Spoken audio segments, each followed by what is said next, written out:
नमस्कार।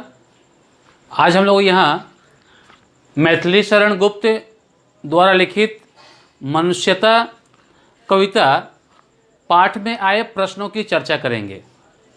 इससे पहले के वीडियो में हमने इस कविता को पढ़ा है, तो प्रश्नों की चर्चा से पहले आप उस वीडियो को अवश्य देख लें।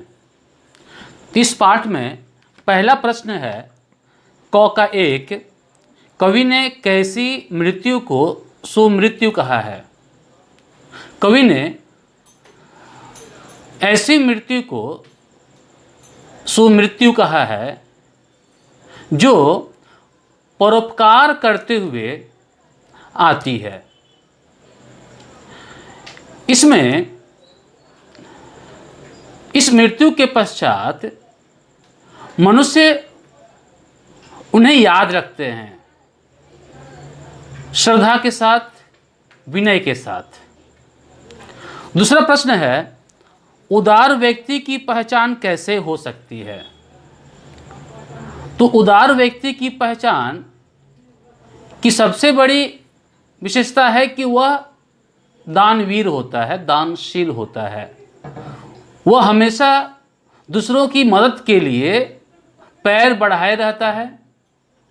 किसी को दुख से उबारने के लिए कुछ न कुछ वह दान करता है, देता है। तीसरा प्रश्न है, कवि ने दधीचि, कर्ण आदि महान व्यक्तियों को उदाहरण देकर मनुष्यता के लिए क्या संदेश दिया है। उत्तर होगा, कवि ने दधीचि, कर्ण आदि महान व्यक्तियों का उदाहरण देकर मनुष्यता के लिए यह संदेश दिया है कि मनुष्य को परोपकारी होना चाहिए। उसे अपने स्वार्थ को त्याग कर हमेशा दूसरों की मदद करने के लिए तत्पर रहना चाहिए। यदि ऐसा अवसर आए कि दूसरों की मदद के लिए अपना सर्वस्व त्याग करना पड़े, तब भी हमें या मनुष्य को पीछे नहीं हटना चाहिए, जैसा कि कर्ण, दधीचि, उशिनर सभी ने किया था। चौथा है, कवि ने किन पंक्तियों में यह व्यक्त किया है कि हमें गर्व रहित जीवन व्यतीत करना चाहिए। तो ये पंक्ति है कि रहो ना भूल के कभी मदांध तुच्छ वीत में, सनाथ जान आपको करो न गर्व चित में, अनाथ कौन है यहाँ त्रिलोकनाथ साथ है, दयालु दीन बंधु के बड़े विशाल हाथ है। फिर पांचवा है, मनुष्य मात्र बंधु है से आप क्या समझते हैं, स्पष्ट कीजिए। मनुष्य मात्र बंधु है से कवि कहना चाहते हैं कि संसार में जितने भी मनुष्य हैं वह एक परिवार की तरह हैं, वे एक दूसरे के मित्र हैं।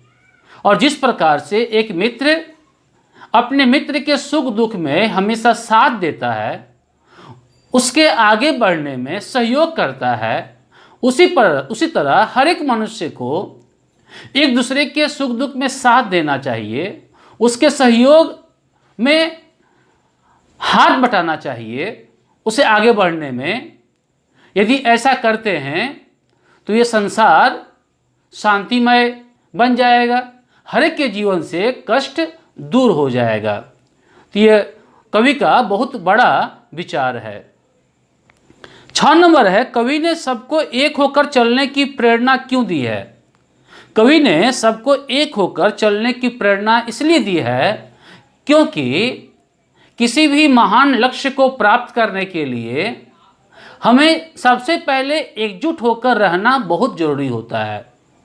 और जब हम उस लक्ष्य को प्राप्त करने के लिए आगे बढ़ते हैं और आगे बढ़ते हुए हम एकजुट नहीं रहते हैं, तो उस लक्ष्य को हम कभी प्राप्त नहीं कर पाएंगे, क्योंकि हमें मार्ग में बहुत सारी बाधाएं मिलती है, विघ्न आते हैं, जिसका सामना हम एकजुट रहकर ही कर पाएंगे। इसलिए कवि ने ऐसा कहा है। 7वां है, व्यक्ति को किस प्रकार का जीवन व्यतीत करना चाहिए, इस कविता का आधार पर लिखिए। तो इस कविता के आधार पर हम कह सकते हैं कि व्यक्ति को इस प्रकार के जीवन व्यतीत करना चाहिए कि वह दूसरों का काम आ सके। सबसे पहले वह परोपकारी हो, दूसरे के दुख को दूर करे, दूसरा कि उसके हृदय में सहानुभूति हो ताकि कष्ट को, दुख को समझकर उसे सहायता कर सके। तीसरा, वह निस्वार्थ हो, जो भी कार्य करे निस्वार्थ भाव से करे।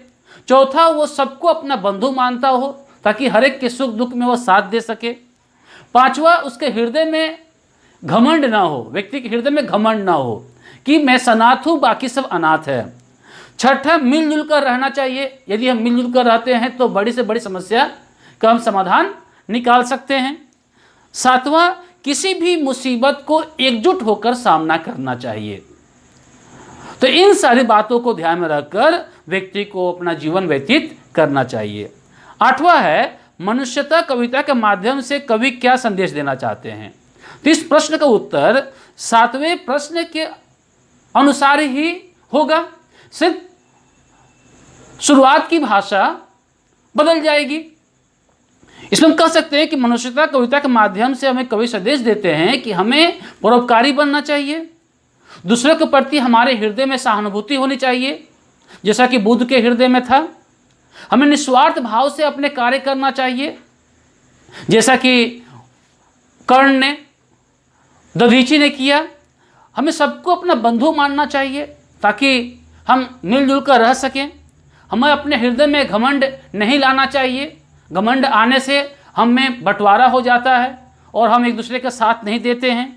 हमें हमेशा मिलजुल कर ही किसी भी मुसीबत का सामना करना चाहिए ताकि उस पर हम विजय प्राप्त कर सकें। इस प्रकार से बहुत सारी बातें इस पाठ में बताई गई है। और ख का जो निम्नलिखित का भाव स्पष्ट कीजिए। यहाँ 3 है, एक सहानुभूति चाहिए, महाभूति है यही, दूसरा है रहो न भूल के कभी मदांध तुच्छ वित्त में, और तीसरा है चलो अभिष्ट मार्ग में सहर्ष खेलते हुए। ये तीनों के बारे में, तीनों का भाव मैंने कविता को पढ़ाते समय बहुत अच्छी तरह से स्पष्ट किया है। आप वहाँ से इस भाव को समझ सकते हैं। तो इस वीडियो में इतना ही। नमस्कार।